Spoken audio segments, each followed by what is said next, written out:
à toutes et à tous, c'est Hermès, j'espère que vous allez bien, j'espère que vous avez apprécié la vidéo d'hier. Beaucoup de vues, quelques abonnés supplémentaires. Je vous souhaite à tous la bienvenue sur la communauté des rois du Bitcoin. On va parler très rapidement Bitcoin, on va faire une très courte vidéo. On a un dernier rempart. On pourrait d'ailleurs titrer la vidéo « Le dernier rempart ». Vous allez le voir côté Ichimoku Ginko-yo, notamment mensuel, on en a parlé hier. Il y a des choses qui sont en train de se passer et qui sont cette fois-ci différentes de ce qu'on avait vécu lors du précédent cycle de 2019-2020 sur les William Air. On a des magnifiques structures en W mensuelles sur le récit, que ce soit sur le crypto total, que ce soit sur Ethereum, que ce soit sur pas mal de nos crypto-actifs préférés. On va parler également d'un tout petit trade, puisque généralement le mardi on fait des petits trades, et ici il y a un petit trade contre-tendance qui se positionnait, avec deux narratifs assez sympas, notamment du côté des options, et côté BitMEX, une personne qui a les moyens, qui a pris une position de près de 230 millions de dollars, aux alentours des 38 000 dollars.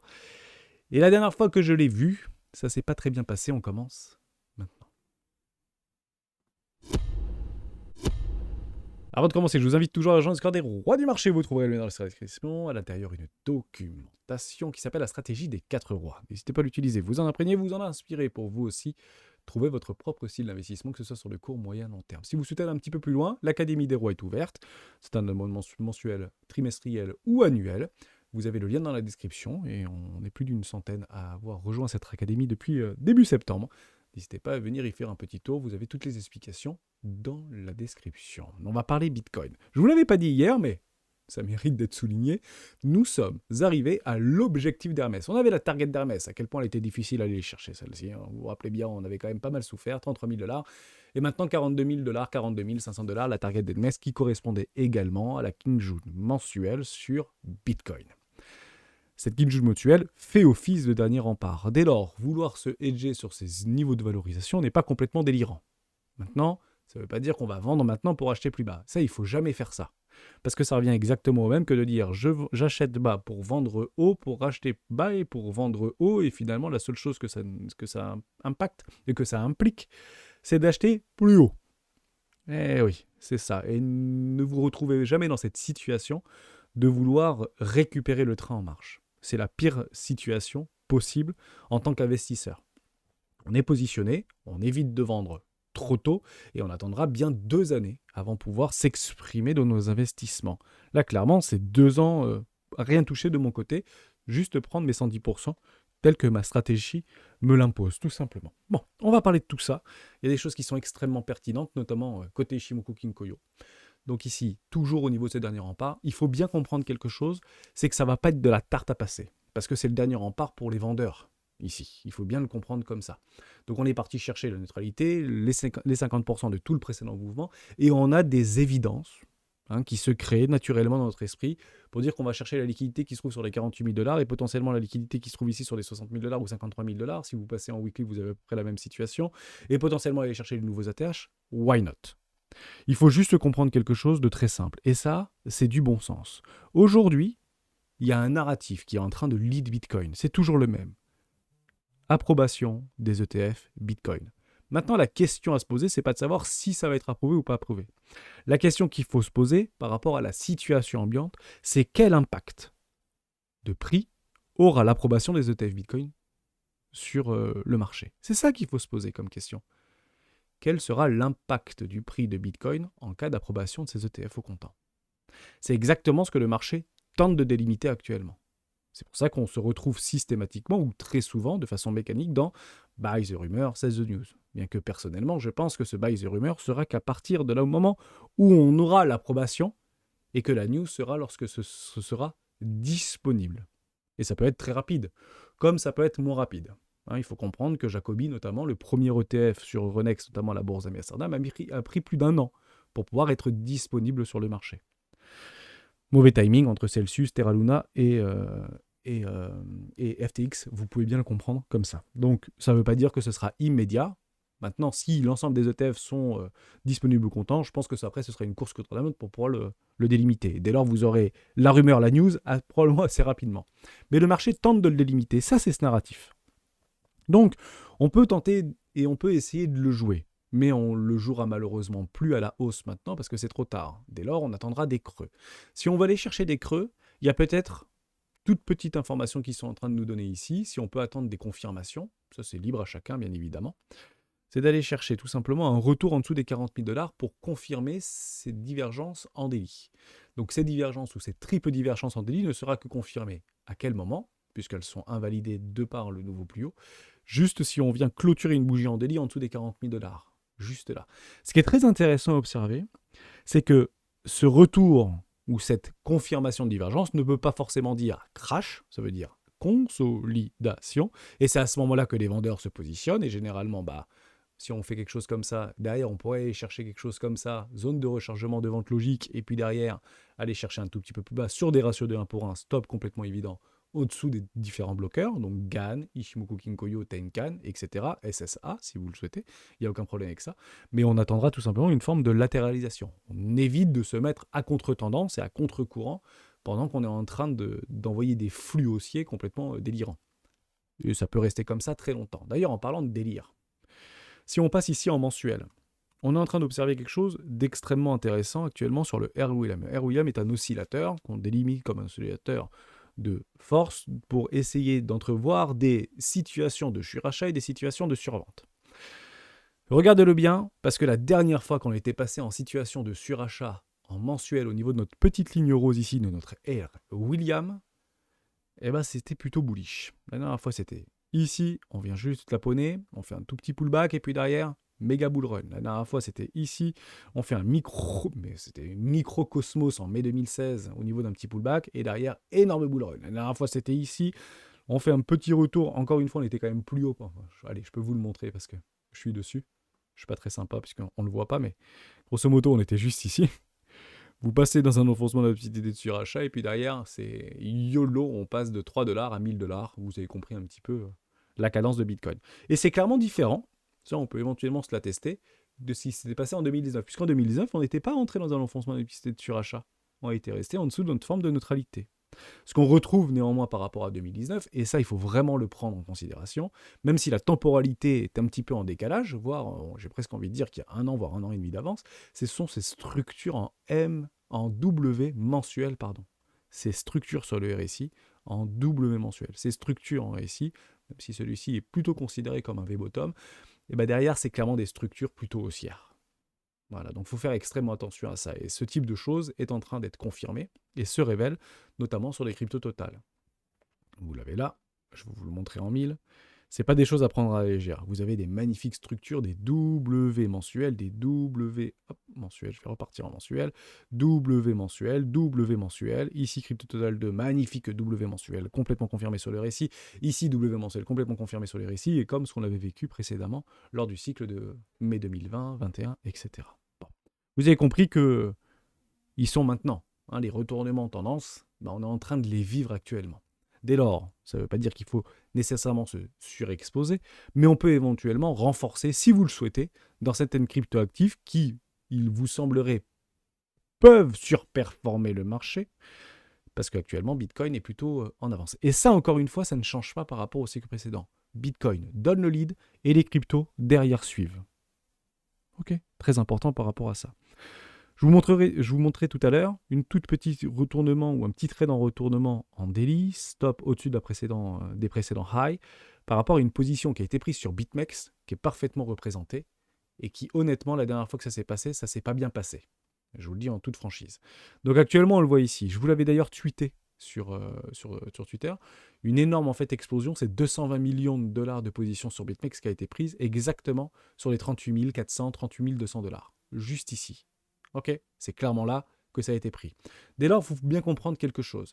Si on commence à confirmer ce type de petite structure et qu'on vient à se retrouver en dessous des 38 000 $, partez du principe qu'il y aura déjà une première situation de réintégration au niveau du range précédent, ce qui n'est pas forcément bullish, mais ça, ce sera pour venir l'exploser.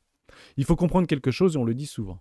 Quand vous avez en fait des augmentations de façon extrêmement importante au niveau des open interest, il y a toujours un collatéral devant. Ça veut dire que si je prends 200 millions de longues, il y a 200 millions, entre guillemets, de short en face. Ce n'est pas systématique. Pourquoi ? Parce que ça peut très bien être des ventes de prise de profit de longues précédents qui prennent des profits dans la liquidité pour que ce monsieur-là, ou un groupe de personnes, puisse prendre ses propres longues. Donc c'est toujours un ratio de 1 pour 1. Je suis d'accord avec ça, mais ce n'est pas forcément un vendeur en face d'un acheteur. En tout cas, un shorter et un longer. C'est plutôt comme ça qu'il faut le dire. Il y aura toujours un vendeur, mais ce vendeur peut être un tech profit qui l'a pris au niveau d'un long précédent qui date depuis les 20 000 $, depuis les 23 000 $ ou depuis les 36 000 $. Comprenez-le vraiment comme ça. Donc actuellement, on voit que c'est plutôt du long. Pourquoi? Parce que Fooning extrêmement positif et CVD sur le contrat futur extrêmement positif. Donc on peut partir du principe que c'est pas un gros bonhomme qui est en train de shorter debout sur la table. C'est plutôt un acheteur ici qui s'est positionné. Et grosse zone danger en dessous des 38 000 $, qui pourrait tout simplement nous donner cette impulsion pour aller chercher tous les stops complètement un tout petit peu plus bas. Oui, qu'on peut aller éventuellement chercher incessamment sous peu un tout petit peu plus bas. Et d'ailleurs, c'est également catalysé par rapport aux options, je vous les montre régulièrement. Actuellement, le strike price est aux 40 000 $. Je le dis régulièrement, mais il est rare qu'on vienne chercher ces strike price. Ça ne m'a pas fait mentir le mois dernier. Attention, vous n'avez pas le droit de dire ça, puisqu'on avait un strike price pendant très longtemps à 40 000 et le dernier strike price était aux 45 000 pour le 24 novembre, me semble-t-il. Donc on n'a pas fait gagner le strike price. Bon, ça veut peut-être dire que ça peut se transformer en strike price aussi sur les 45 000 $, mais actuellement, on a quand même un certain aspirateur, un gros aspirateur sur les 30 000 $ vis-à-vis du max paying price. Voilà. Et c'est les plus grosses expirations de l'année. Donc s'il y a encore des market makers dans ce monde, je pense qu'il ne fera probablement pas gagner tout le monde, évidemment. Vous avez également un petit max paying price sur les 39-40 000 $ actuellement sur le 8 décembre. Donc ils ont jusqu'à demain pour se retrouver en dessous des 40 000 $ pour pouvoir éventuellement essayer de jouer ce max paying price. Généralement 48 heures, dans les 48 heures, ça bouge plus au niveau des options et au niveau du cours. Donc peut-être une forme de latéralisation. D'ailleurs, en parlant de latéralisation, je vous le dis et je vous le redis, à quel moment j'avais vu en fait cette situation-là d'explosion au niveau des open terrestres et explosion au niveau de... Alors c'était plutôt sur Binance à ce moment-là, BitMEX également, on le voyait pas mal sur le Scalped Index, c'était clairement ici que ça s'était produit, juste là. Ici, il y avait eu une explosion, on avait raclé tout le monde, structure sur la moyenne mobile 20 périodes en weekly, et derrière on part. On peut faire exactement la même chose. Ici, on vient latéraliser, énorme chasse à la liquidité, on fait une structure sur la moyenne mobile 20 périodes, et on peut repartir dans un bull run. Bon, peut-être un petit peu prématuré, ou peut-être un petit peu précoce, mais c'est pas très très dérangeant pour être tout à fait honnête avec vous. La dernière fois aussi qu'on l'avait vu, sur les contre-options, c'était juste ici. Et d'ailleurs, vous pouvez reproduire exactement le même phénomène. Vous voyez là, on avait complètement liquidé, d'énormes shorts avaient été pris. Derrière, on latéralise, on vient chercher tous les vendeurs à découvert, et puis derrière, on fait la structure. Et bien, ce type de choses, vous pouvez exactement le faire de la même manière au niveau de Bitcoin, et plutôt à l'envers. On le ferait en fait comme ceci. Ça peut être clairement considéré comme ça. Hop, je vais juste changer de chart. Je ne sais pas si je vais pouvoir le faire, ça d'ailleurs. On va regarder ça immédiatement. Hop. Je l'ai ou pas? Non, je ne l'ai pas. En tout cas, je sais pas où est-ce qu'il est. Bon, c'est pas très très grave. On va aller le prendre là-bas. Hop. Comme ça, je vous le montre en 1000. Bon, c'est un petit peu le fouillis, mais je peux le prendre ou pas? Ouais, je sais pas où est-ce qu'il me le donne. Bon, c'est pas très très grave, vous avez compris l'histoire. On va essayer de le faire proprement quand même. J'ai bien envie. Est-ce que j'ai pas une charte un peu propre là? Non, j'ai pas vraiment de charte un peu propre. J'ai plutôt des chartes qui sont pas très belles. Hop. Je vais le reprendre comme ça. Voilà. Ce sera beaucoup plus sympa. Oui, pensez à moi si ça vient à faire ça. Voilà, quelque chose un peu comme ça, vous voyez. On pourrait clairement le faire comme suit. Une explosion. Derrière, on vient racler. Bam, bam. On vient chercher tous les stops complètement vidants et on revient sur les 38 000 ou en dessous des 38 000 $. On fait la petite structure en délit et puis derrière, on peut repartir à la hausse. C'est ici en fait qu'on se positionne. C'est sur ces fameux creux. Et 2 fois, je l'ai rencontré au niveau de cette explosion vis-à-vis des open interest. C'était donc ici, mais plutôt à la vente. Et ici, d'ailleurs, c'était le début des contrats futurs avec des leviers x125, etc. à ce moment-là. Et juste ici, on est en train de l'observer précédemment. C'était donc là. Juste là où il y avait une explosion au niveau des open interest.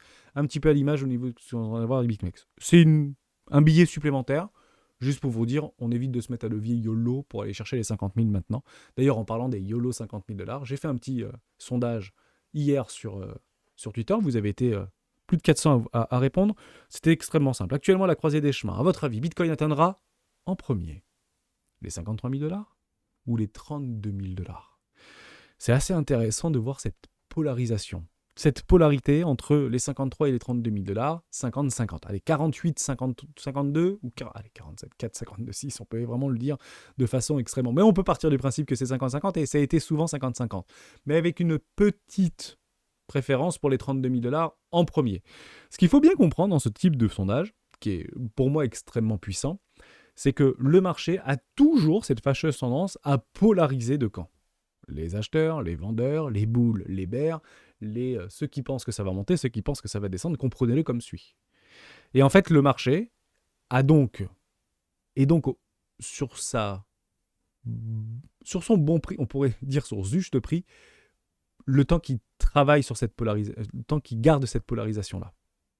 Donc il faudra toujours, de façon logique, qu'on ait cette polarité. Et d'ailleurs, on le voyait très bien dans les bull runs. En 2021, quand on venait de passer les ATH, on était même plutôt bear que haussier, pour information. Hein, juste au-dessus des 19 000, 19 500 $, ces mêmes représentations, si vous avez retrouvé en 2020-2021 des sondages, lorsqu'on était aux 19 700 $, je me rappelle très bien, on était plutôt baissier que haussier. Voilà, avec une petite préférence. Vous voyez qu'on était plutôt allé à la hausse. Et là, on était plutôt baissier que haussier. Peut-être qu'on va aller à la hausse, évidemment. Donc j'avais repris tout simplement cette représentation vis-à-vis des volumes profile. 53 000 $, 32 000 $. Ces volumes profile agissent comme un aimant vis-à-vis du cours. Il faut bien le comprendre comme ça. Dès lors, je pense qu'on peut aller rechercher, parce qu'il n'y a clairement pas eu de travail sur ces fameux 32 000 $. Ce sera clairement un point d'appui, un point de polarisation pour pouvoir en fait se repositionner sur les 32 000 $. On pourrait éventuellement dire les retardataires. Après, si on doit aller plus bas, on ira plus bas, tant pis, c'est pas très grave. Mais dans l'idée, je suis assez confiant, même si on part à 50 000 $, qu'on revienne chercher dans l'année 2024 les 32 000 $, si ce n'est avant. Voilà, c'est à peu près ma représentation. Et là, on me dit, avant d'aller chercher les 53 000 $, ça va être compliqué d'aller chercher les 48. Et oui, vous avez raison, vous avez beaucoup de volume sur les 48 000 $, mais il y a une forme de polarisation. C'est pour ça qu'on est clairement à la croisée des deux mondes par rapport aux 38 000 $. Comprenez-le comme ça. Les 38 000 $ seront aussi difficiles à passer. C'est pas pour rien qu'il y ait des personnes à 200 millions qui passent des ordres en longue sur ces fameux 38 000 $. Et explosion haussière. Une forme de manipulation de marché, comme il en existe tant. Les manipulations de marché sont extrêmement simples sur les contrats. C'est pas compliqué. Vous achetez en fait et vous prenez des énormes positions. Vous voyez que le cours en fait ne réagit que très peu. Et derrière, vous achetez massivement en spot pour décaler le cours. Voilà, parce que c'est clairement les ordres marchés sur le spot, au comptant, qui sont pris en amont.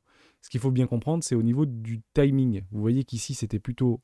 Hop, ça a commencé à 5h du matin, 9h du matin, et l'explosion haussière, elle a été le lendemain, mais plutôt côté asiatique.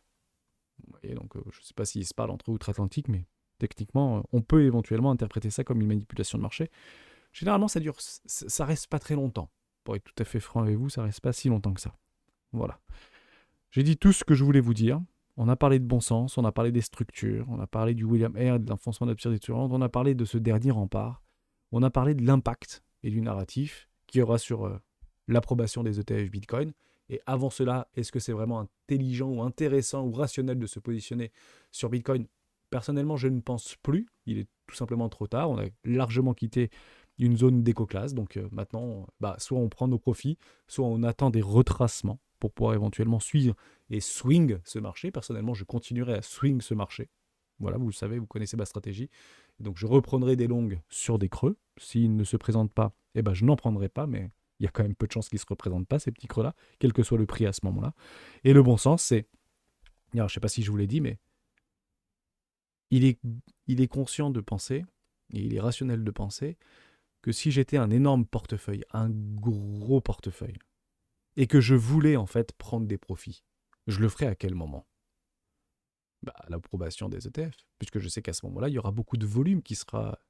beaucoup de volatilité, beaucoup de volume qui va être exécuté sur les marchés, notamment cryptoactifs. Donc si j'étais une whales, en fait, j'attendrai tout simplement d'avoir la notification sur mon téléphone pour dire les ETF ont été validés.